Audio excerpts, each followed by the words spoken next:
Hi friends, welcome to relax recipes. இன்றைக்கி நம்ம Chettinad chicken எப்படி பண்ணலான்னு பார்க்கலாம். முதல்ல மசாலா வறுக்கிறதுக்கு கொஞ்சமாக நல்லெண்ணெய் ஊற்றிக்கலாம். நம்ம வெறும் பேனில் கூட வறுத்துக்கலாம், வெறும் ட்ரை ரோஸ்ட் பண்ணிக்கலாம். ஆனால் ஒரு ஸ்பூன் அளவுக்கு நல்லெண்ணெய் சேர்த்துக்கிட்டால் வாசம் தூக்கலாக இருக்கும். அதுக்காக ஒரு ஸ்பூன் நல்லெண்ணெய் சேர்த்துக்கிறோம். முதல்ல ஒரு 2 டேபிள் ஸ்பூன் விதை கொத்தமல்லி, 1 டேபிள் ஸ்பூன் ஜீரகம், மிளகு,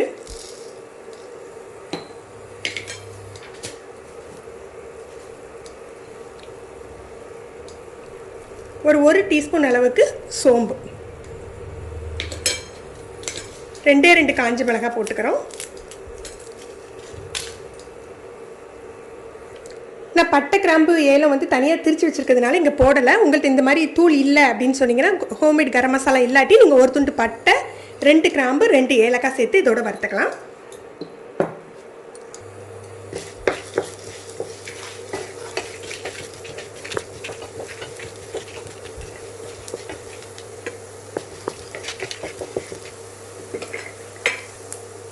இதில் 2 டேபிள் ஸ்பூன் தேங்காய் துருவல் சேர்த்துக்கிறோம்.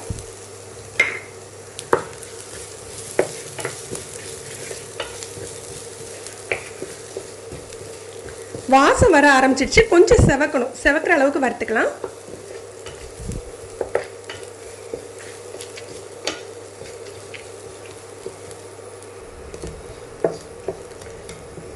நல்லா வறுபட்டுட்டு இதை நம்ம மிக்சியில் நல்லா ஆற வச்சு மிக்சியில் திரிச்சுக்கலாம். இல்லை தண்ணி விட்டு கூட நீங்கள் நைஸாக அரைச்சி எடுத்துக்கலாம்.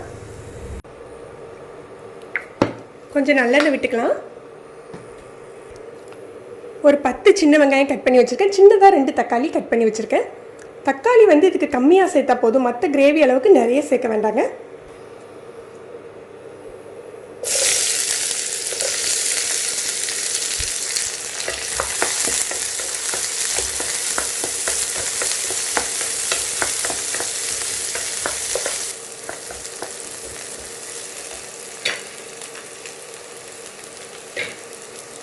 ஒரு 1 டேபிள் ஸ்பூன் அளவுக்கு இஞ்சி பூண்டு பேஸ்ட்டு,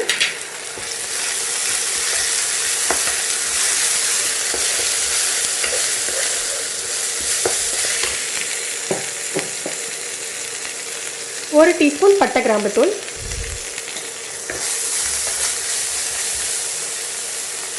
இதோட தக்காளி சேர்த்துக்கலாம்.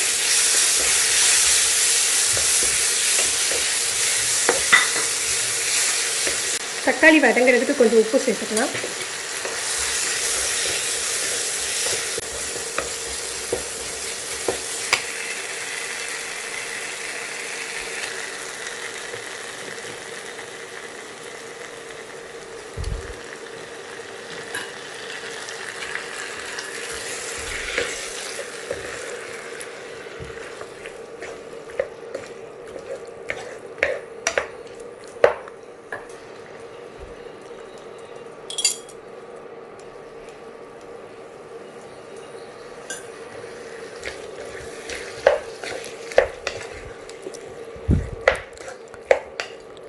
இதை அப்படியே மூடி வச்சிடலாம். ஒரு 5 நிமிஷம் குக் ஆகட்டும். அதுக்கப்புறம் நம்ம அரைச்ச மசாலா சேர்த்துக்கலாம்.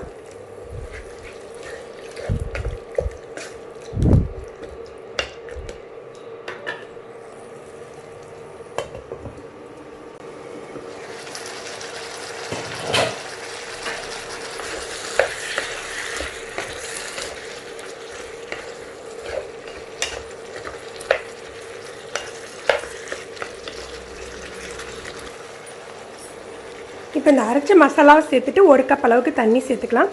உங்களுக்கு கிரேவி எந்த அளவுக்கு திக்கு வேணுமோ அந்தளவுக்கு தண்ணி சேர்த்துக்கோங்க. அதோட காரத்துக்கு தேவையான அளவுக்கு மிளகாய் தூள் சேர்த்துக்கோங்க. இதெல்லாம் கலந்து கிளறி விட்டு நம்ம மூடி போட்டு வேக வச்சிடலாம்.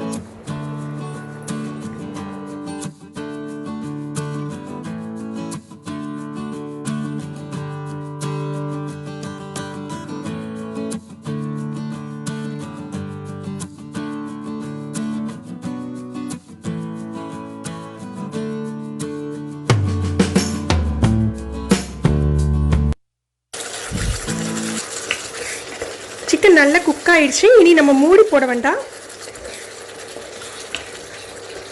கட்டி ஆகிற வரைக்கும் நம்ம ஓப்பன்லேயே வச்சுக்கலாம். ஒரு 2 நிமிஷத்தில் கட்டி ஆகிடுங்க.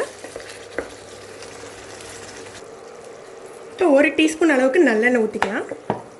ஊற்றிட்டு கொஞ்சமாக கருவேப்பிலை, காரம் செக் பண்ணிவிட்டு கொஞ்சம் மிளகுத்தூள் தூவிக்கலாம்.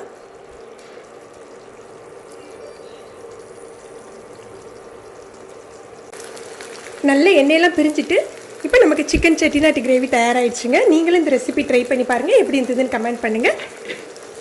இந்த வீடியோவை மறக்காமல் லைக் அண்ட் ஷேர் பண்ணுங்கள். இது வரைக்கும் நம்ம சேனலை சப்ஸ்கிரைப் பண்ணாதவங்க சப்ஸ்கிரைப் பண்ணி கீழே உள்ள பெல் பட்டனை ப்ரெஸ் பண்ணுங்கள். அப்போ தான் நம்ம சேனலில் போடுற புது புது வீடியோக்களோட நோட்டிஃபிகேஷன் உங்களுக்கு இமீடியட்டாக கிடைக்கும். தேங்க்யூ.